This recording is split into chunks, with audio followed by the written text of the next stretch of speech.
Sindh police کو، اور Sindh police سے یہ کہا ہے کہ وہ ہمارے دائرہ اختیار میں نہیں آتے، اگر ہم ان کے اوپر تفتیش کریں گے کل عدالتوں میں اسی بنیاد پر ملزمان کو ریلیف مل جائے گا کہ یہ ہماری جورسڈکشن نہیں بنتی تھی اور ہم نے اس معاملے میں انٹرفیئر کیا، اس وجہ سے ہم اس معاملے میں انٹرفیئر نہیں کرتے۔ اور یہ میں نے آپ کے ساتھ شیئر کیا تھا کہ بڑے ہی اہم وہاں پر کیسز ہیں، اسمگلنگ کے معاملات ہیں کراچی میں، اور غیر ملکیوں کو جس طریقے سے شناختی کارڈ بانٹے گئے، پیسے لے کر شناختی کارڈ تقسیم کیے گئے، وہ سارے کے سارے جو اوفینس تھے جس کو سندھ پولیس خراب کر رہی تھی وہ بالآخر ایف آئی اے کے پاس آئے، اور اب ایف آئی اے اس کے اوپر 26 کیسز ہیں جن کے اوپر ایف آئی اے کام کرے گا اور ایف آئی اے ان معاملات کو دیکھے گا۔ کل ہم نے ایک معاملہ ڈسکس کیا تھا سرکاری زمینوں پر قبضہ چھڑوانے کے حوالے سے۔ آج سرکاری جائیدادوں سے قبضہ چھڑوانے کے لیے پراپرٹیز مینجمنٹ اتھارٹی آرڈیننس جاری کر دیا صدر پاکستان نے۔ یہ جو آرڈیننس ہے 17 اگست کو مذکورہ آرڈیننس جاری کیا گیا تھا، آج اس کے اوپر دستخط کیے گئے ہیں صدر پاکستان کی طرف سے۔ جو بھی فیڈرل گورنمنٹ کی جو پراپرٹیز ہوں گی یا جو وفاقی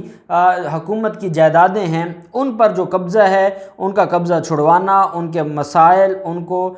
جو ٹرائبونل بنانا، ریکوری کرنا، جرمانے عائد کرنا، سزائیں دینا، یہ سارے کے ساری چیزیں اس کے اندر تفصیلاً لکھی گئی ہیں۔ اور جو میں نے آپ کو بتایا تھا کہ کھربوں روپے مالیت کی سرکاری زمینیں ہیں وفاق کی جو قبضہ مافیا نے قبضے میں رکھی ہوئی ہیں، اور قانون نہیں تھا اور اب قانون آ گیا ہے، اور اب انشاءاللہ آپ کو اگلے چند دنوں میں نظر آئے گا قبضہ مافیا کے خلاف بڑے پیمانے پر آپریشن شروع کر دیا گیا ہے اور بڑے پیمانے پر اب کارروائیاں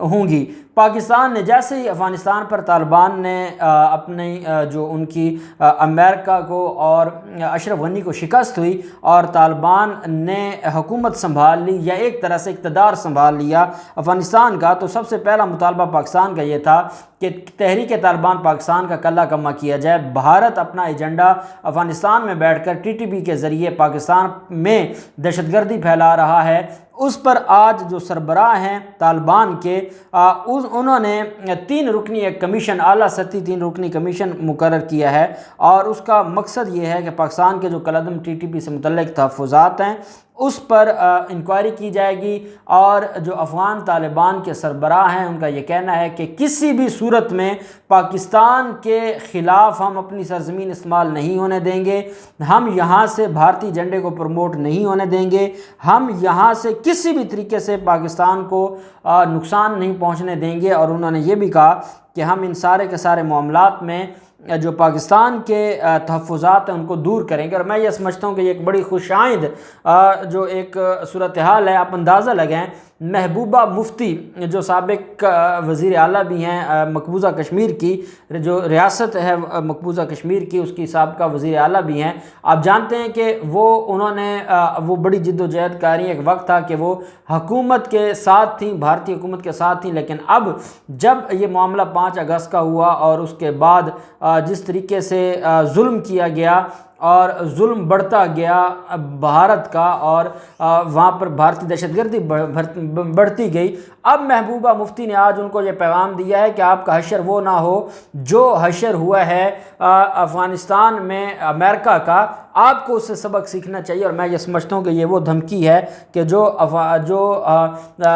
وہاں پر بھارت کے لیے بڑے مسائل پیدا کرے گی، کیونکہ محبوبہ مفتی پہلے حریت کے رہنما، پہلے خلاف ہیں بھارت کے، اب جو طبقہ بھارت کے ساتھ ہوا کرتا تھا وہ بھی بھارت کے خلاف کھڑا ہو گیا، اور یہ بھی پاکستان کی بہت بڑی فتح ہے کہ کشمیری یک زبان ہو کر بھارت کے خلاف بات کر رہے ہیں، اور یہ ایک بڑی ہی خوشائند بات ہے۔ پھر ہم بات کر لیتے ہیں جو معاملہ ہے جنید صفدر، آپ جانتے ہیں ان کی شادی ہے اور نواز شریف بھی موجود ہیں، باقی مہمان بھی موجود ہیں۔ یہاں پر جاتی عمرہ میں بھی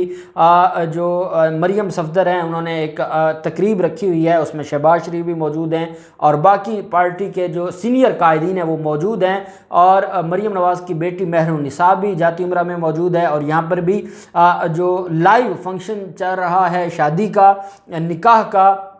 اور لنڈن میں بھی۔ اب لنڈن میں جو آپ جانتے ہیں کہ جو پاکستانی کمیونٹی ہے انہوں نے پہلے ہی اعلان کیا تھا، اناؤنس کیا تھا کہ ہم لندن میں جہاں پر تقریب ہوگی اس کے باہر پرامن احتجاج کریں گے۔ آج پاکستانی وہاں پر پرامن احتجاج کر رہے تھے، اور جو پاکستان کی کمیونٹی ہے وہ سمپل وہاں پر بڑے تعداد میں اکٹھے تھے، اور وہ بینرز اور پوسٹر اٹھا کر کھڑے تھے، اور وہ صرف ایک مطالبہ کر رہے تھے کہ یہ جو اندر شادی کی تقریب ہو رہی ہے، یہ جو مہنگا ہوٹل بک کروایا گیا ہے، وہاں پر یہ جو کھانے ہیں، وہاں پر جتنے بھی اخراجات آ رہے ہیں، یہ ان کے نہیں ہیں، یہ ہمارے ہیں، ہماری جائیدادیں، ہمارے ٹیکس کے پیسے، ہمارے جو ریاست کا خزانہ تھا اس کو بلیک منی کے ذریعے یہاں لندن میں انہوں نے منتقل کیا۔ آج یہاں یہ اربوں روپے کی شادیاں جو کر رہے ہیں، یہ صرف ہمارے حقوق پر ڈاکہ ڈال کے یہ یہاں پر عیاشی کر رہے ہیں، اور یہ میں سمجھتا ہوں کہ وہ ریپریزنٹ کر رہے تھے پاکستان کی غریب عوام کو، جن کا خون چوس کر یہ لوگ وہاں پر انہوں نے اپنے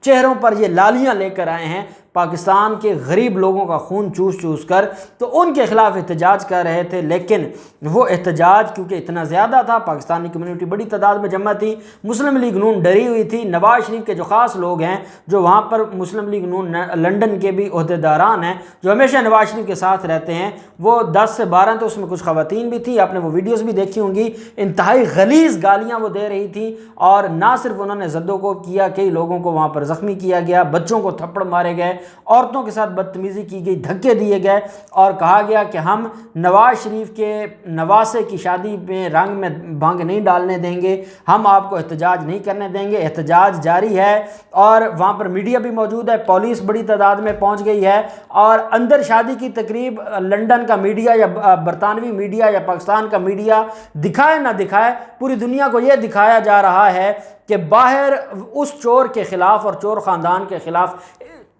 احتجاج ہو رہا ہے، اور لوگ خلاف کھڑے ہو گئے، اور لوگ یہ کہہ رہے ہیں کہ نہیں، ہم ان کو نہیں چھوڑیں گے کیونکہ انہوں نے ملک کو لوٹ رہا ہے، پاکستان کو نقصان پہنچایا ہے۔ اب دیکھتے ہیں کہ یہ ہنگامہ کہاں تک جاتا ہے، پولیس کیا کرتی ہے، اور یہ جو شادی میں آج ان کو تاریخی ذلت اور رسوائی کا سامنا کرنا پڑا ہے، اس پر نون لیگ کا کیا ریاکشن آتا ہے، جو بھی تفصیلات ہوں گی آپ کے ساتھ شیئر کرتے رہیں گے۔ اللہ پاک پاکستان کا حامی و ناصر ہو۔ بہت شکریہ، اللہ حافظ، پاکستان زندہ باد۔